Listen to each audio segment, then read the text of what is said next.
just say you want me. That's all it takes. The space may be small, but these performances are anything but. Never mind, I'll find someone like you.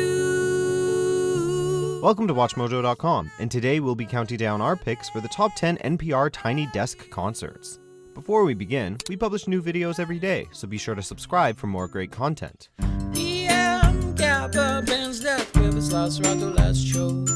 For this list, we're looking at the most memorable performances to ever be delivered at the desk of All Songs Considered host Bob Boylan as part of this NPR music series.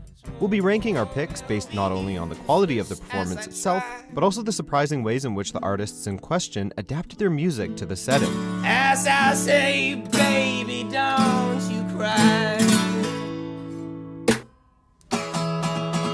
Number 10, Phoenix. So sentimental, not sentimental, no. This French band might be known for their polished indie pop / rock recordings, but for the Tiny Desk series, they presented the audience with the sort of stripped down acoustic jams you'd expect your friend's band to perform in an intimate house concert. When the lights are cutting out, and I come down in your room. Tracks like Listomania and 1901 are immediately recognizable, but the instrumentation makes the tracks feel totally new. Folded, folded, folded, folded. The songs are as joyous as ever, but there's a certain richness and warmth to these acoustic versions. There's nothing performative about their set, it's just a group of friends playing together, and that's a rare, intimate, musical moment to witness. Like a ride, oh. Discos, discos, discos, discos, discos, disco red. I'm Chance. This is Nico. Number 9, Chance the Rapper. Chance starts this concert off by introducing not only the members of his backing band, but also himself too, as if we didn't already know him. I didn't know it was actually in an office, so this is... He's clearly thrown by the space and the fact that it's literally just an office, but it's a humanizing moment. He's now just a songwriter laying himself bare for a room of faces he can actually make out, without all the pretense of a full-sized concert.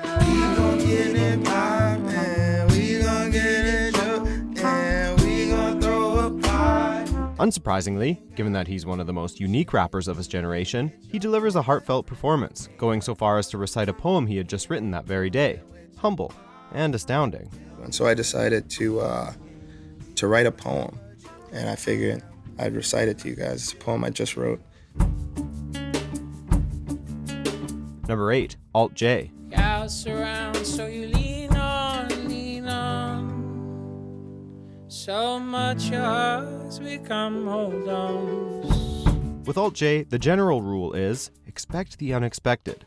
For their second visit to the office, they asked for a trio of strings, including a cello, and the resulting performance was, quite frankly, astounding. Yeah, the way the sun really wants it to be. Whiskey soda, please, your G&T's empty. Musical acts typically simplify their sound to play the tiny desk, and though AltJ did strip down their core instrumentation, the string arrangement resulted in an uncommonly full-sounding performance, with the sort of bass sound that one rarely hears at these concerts.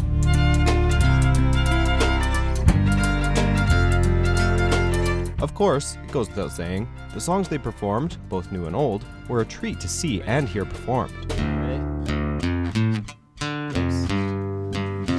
Hey, sorry!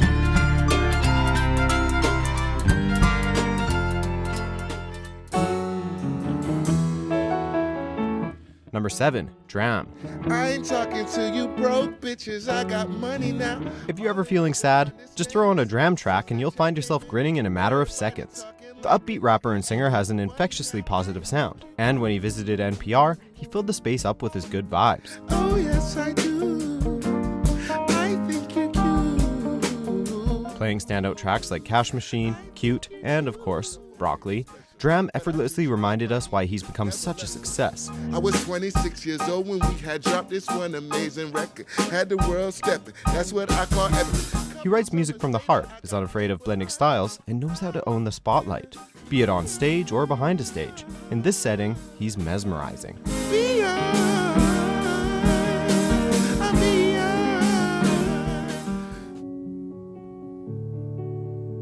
Number 6, Adele. I heard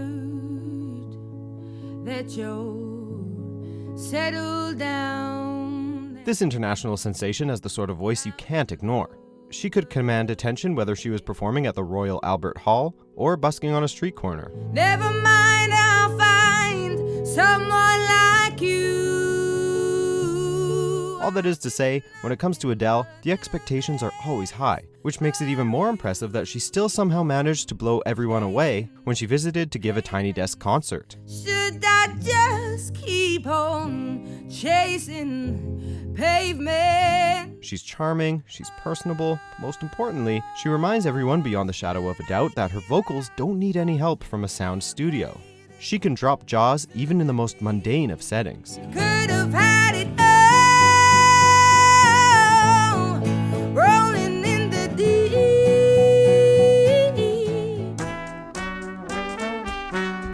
Number 5, St. Paul and the Broken Bones. This ain't the hot air that I thought it'd be now. They might not be a household name, but this Birmingham, Alabama soul band deserves every bit of press and exposure they've received, and so much more. To feel it though, I got to feel it now. Paul Janeway, the enigmatic vocalist and frontman, owned that desk like it was an actual stage, had oozed the sort of enthusiasm that transforms a space. Melody, melody. For a lesser singer, gold shoes like that would have been distracting. But with vocal chops like his, those killer kicks are a side note. Janeway's voice hits you right in the gut, and the Broken Bones, though understated in their performance, create a sound that speaks straight to the heart. Got to call the doctor, got to call the nurse. Cause somebody, they just getting hurt. Good God. Number 4, Edward Sharpe and the Magnetic Zeros. Well, mama, they left us, and my daddy's took the ride. Just how many people can you fit behind that desk? At the time of this performance in 2009, this was the largest group Bob Boilen had hosted, and in a true takeover of the space, they have their own little party, which we're lucky enough to have been invited to. Home, yes, we are home. Home is wherever there is you. There's no pretense. It's just a group of musicians who seem to genuinely love one another and the adventure they've embarked upon. The lineup has since changed, but this video survives as an intimate portrait of the band's early time together.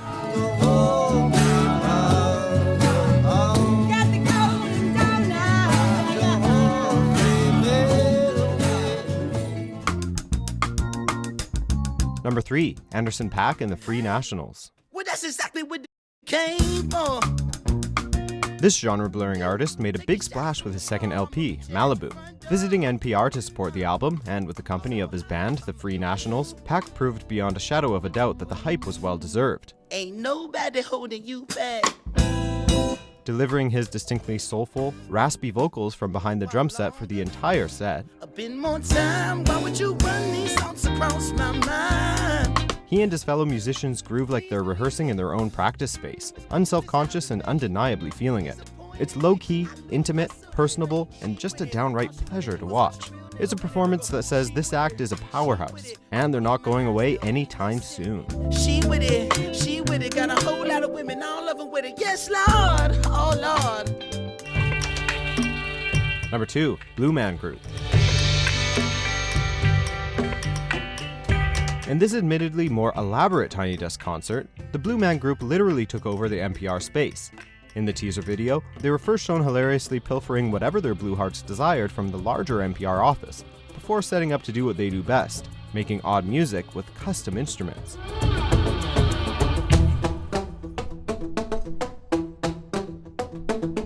With the help of 2 not-so-blue musicians, they showed that they don't need a whole stage or their complex PVC instruments to put on a great show. Even without the lights, the paint and elaborate stage, the Blue Man Group delivered pure magic.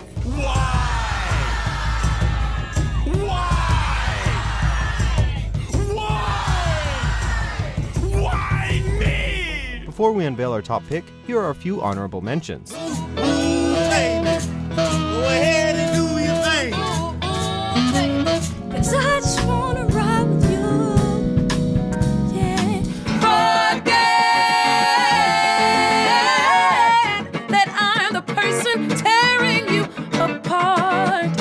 Baby girl, what's your name? Let me talk to Number 1, TPain. And I'm TPain, you know me, convict music, nappy Bowie. We've seen a number of big names strip down their sound to suit the tiny desk space and overall mood, but some artists are simply too big, with live shows too elaborate for us to ever reasonably expect to see them in this particular space.